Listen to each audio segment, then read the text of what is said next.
This morning we're going to be talking about endings. Yes, endings. So, by a show of hands, how many of us have had traumas and dramas in our lives? But now we try to fly under the radar so that the universe doesn't pick us for another trauma and drama. Anybody? Lots of trauma and drama. So if you let's look at our bulletin on page 2. Down at the bottom. Remember Wile E. Coyote? He had trauma and drama every day. He just kept on. He just plugged along to his next one, and then he had trauma and drama, and the next day, he just kept on. He had a new one, and he just dealt with it and plowed ahead. Look at that one down at the bottom on that bear trap. You ever felt like that? Where you're in the middle of some kind of trauma and drama, and you're just trying to hold it together. And then finally it just snaps. So, transition. Every new beginning comes from some other beginning's end. That's from Celica, but there was a song that had that in there. Does anybody remember that song? Come on, some of you music people. Every new beginning comes from some other beginning's end. It was a very popular song. Nobody? Closing Time. Remember?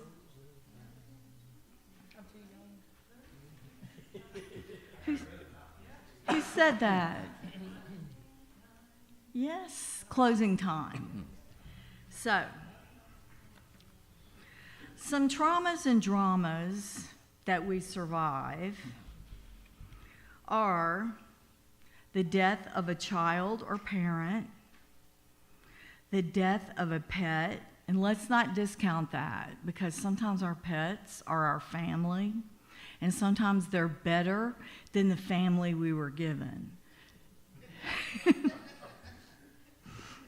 And so it could take years, and it sounds silly when you're trying to live through the death of a pet that has taken your family's place, but it takes a long time to get over that. Some other traumas are divorce, and that could be an unexpected divorce. Some kind of serious illness that you weren't expecting. A financial disaster that you didn't know. Sometimes we know, and we create those financial disasters, but sometimes things happen where we just don't expect what's getting ready to occur. So, any other unexpected events? Can anybody think of any other unexpected events? Yes. Oh, that's perfect. An accident. The loss of a house where you have to, your house is foreclosed on. So every one of those changes is a certain type of death. And for sure, it is an ending. And so life forces upon us transitions, and transitions are a process. Each transition has 3 stages. The ending, which is the funeral, or, moving out of the house, or, now what are you going to do after the illness, the void, and then the new beginning. So, the void is where everything happens. That's where all the violence occurs. Because first of all, you don't want to accept the ending. So you do all these things for a very, very long time not to accept the ending. You just keep going in your regular way, and you're just like pretending that that's not true. And then it like prolongs the agony, and we do it to ourselves.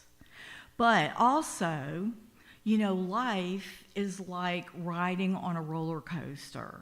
So where you ever seen those big old roller coasters and you go way down like that, 100 miles an hour, and then you flip and go around in a circle?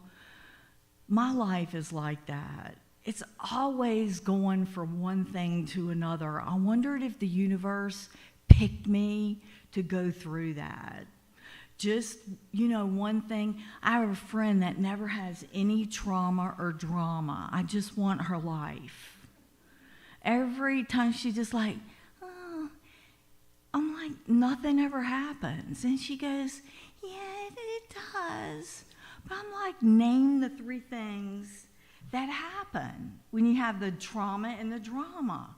Mine escalates, and then it goes down, and then it goes back up, and then it slams back down. Hers doesn't do anything. She's one of those ones that drives slow in the left lane. I just know it.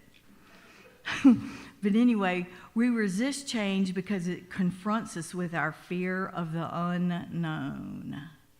We don't want the unknown. We want the known, and we don't care. We'll take the known, and even if we're stuck for years, you ever been stuck in a situation and you don't get out of it? You just stay stuck because it's comfortable. But it's not. It's comfortable misery is what it is. So the void, and also each transition, the 3 stages always occur in that order. They don't occur any other way. Like, you don't have an ending and then all of a sudden a new beginning. You have to go through that ending and then the void. So when you become a professional transitioner, and a lot of us are, you know that you have to do things when something comes to an end. And it could be a relationship you need to get rid of, a relationship of any kind. Sometimes we have to get rid of people in our family. Sometimes we have to get rid of, and we really do, sometimes we have to get rid of people that we work with, even though that's real hard. You know, every day we pray like, God, maybe they'll get a fabulous job in another state. Well, whatever it is that you pray for them, make sure it's something very wonderful, because it might happen to you. So if you pray for them, God, maybe they'll make a whole bunch of money in another state. Be good with it, because it might happen. But so you take the void, and you're working on that void. And the void serves a very valuable purpose. In that void, you have to be productive. And by productive, that means you have to consciously make a decision to grow. You can't just say, oh, I hope this hurries up and gets over with so the new beginning will come. You have to create in that void. And let me tell you, that void might last a long time, so you have plenty of time to do all kinds of stuff. One time, I got a college degree in a void. It was the best thing ever. That was one time. And I quit smoking one time in a void. And that was years ago, but it taught me that what you have to do is you have to know that you have to be productive, because that sets your new beginning up for something very fabulous, and that you can embrace that. So you can't sit on the sofa and watch Dancing with the Stars and all of a sudden, poof, the new beginning comes. And it doesn't happen that way. So that void, also, you have to organize that void. Organize the void, what does that mean? You know, when things are happening, you have to say, hey, I'm probably going to be going through a new normal.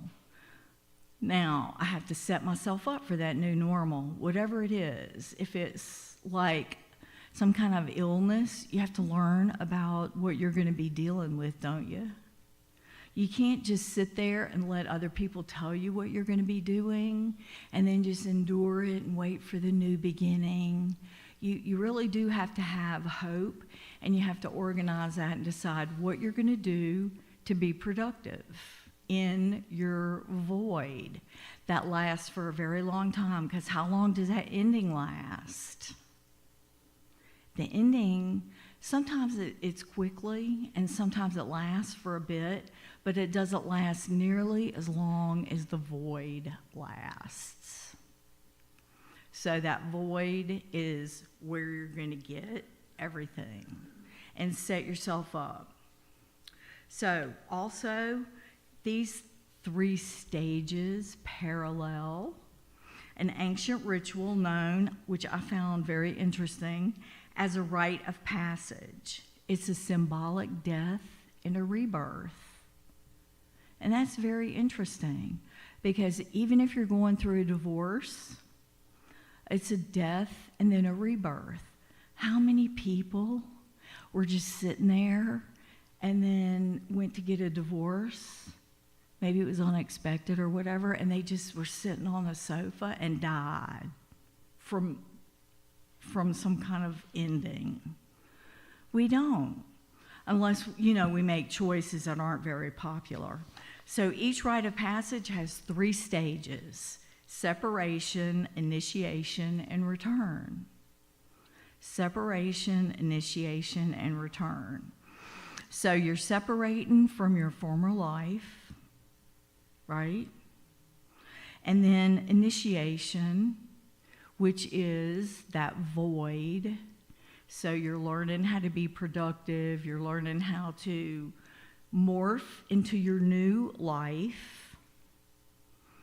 And then you return, and you return into a new person, hopefully, most of the time, because life forces change upon us. So this is an example of a rite of passage, marking the end of childhood and the beginning of adulthood. The child dies, not really that, but the childhood dies and is reborn into the adult world with a new identity and a new power. So everything in our visible world has a beginning and an end. Each beginning is a birth. Each ending is a death. So then you still have that void. And most of us don't handle endings well. Just like I said, we just sit there and we do all kinds of stuff, kick and scream, and throwing fits, and then bashing others and doing all that kind of stuff. That doesn't do anything. And it doesn't do anything to abuse others either. And you can't make excuses. Oh, they're just upset. No. It's the thing that you have to endure and the thing that you have to live with and go through. So, no outer circumstance is the real source of happiness. That is extremely important, because we always want someone else to be our source of happiness. That doesn't happen.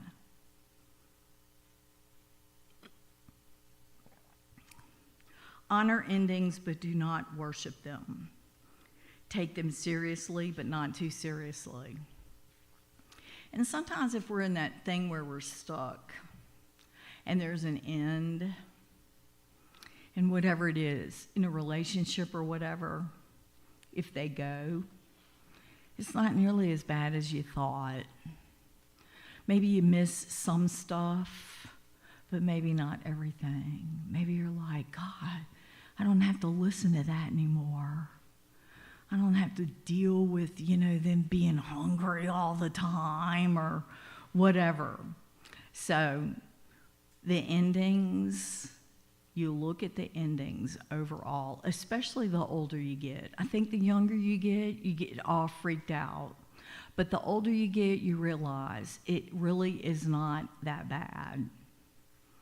And then we don't always know the cause of an ending. But life is like a schoolhouse, isn't it? We come here to learn, and we come here to grow, and we come here to evolve. If we're not doing that, it's forced on us. Just telling you.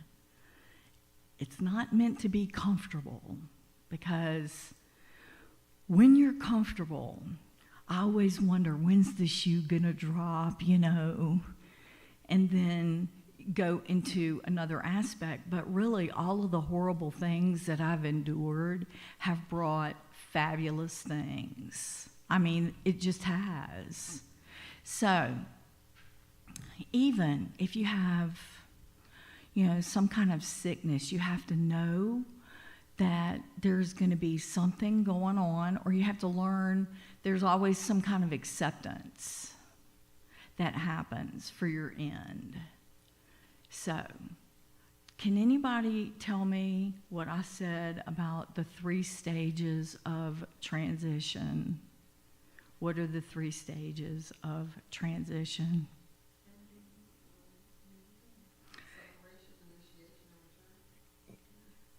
Who said that? That's the rite of passage. Yes. What is... Here you go.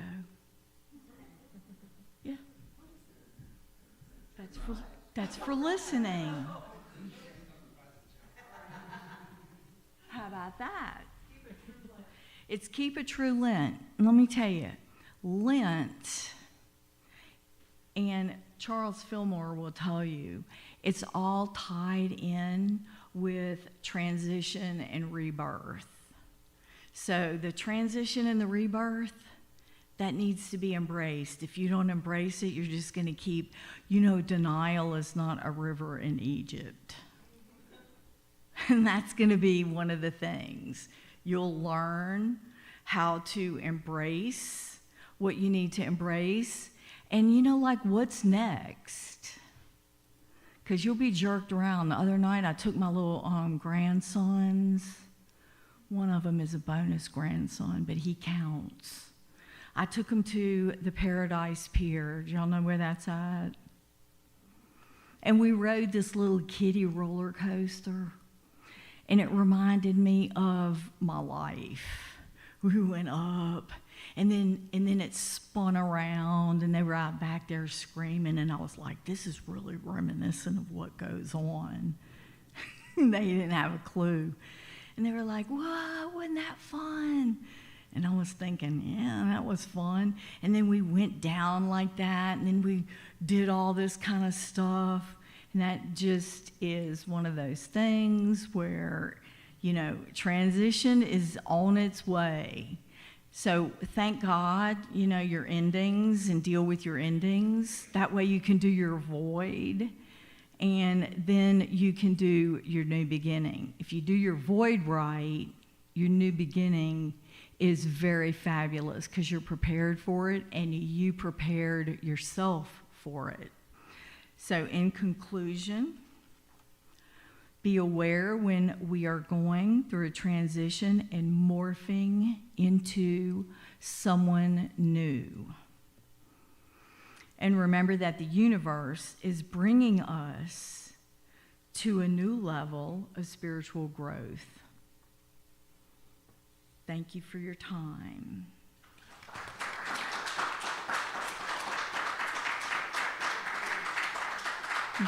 Thank you, Tammy. Yes. And now we're going to do a brief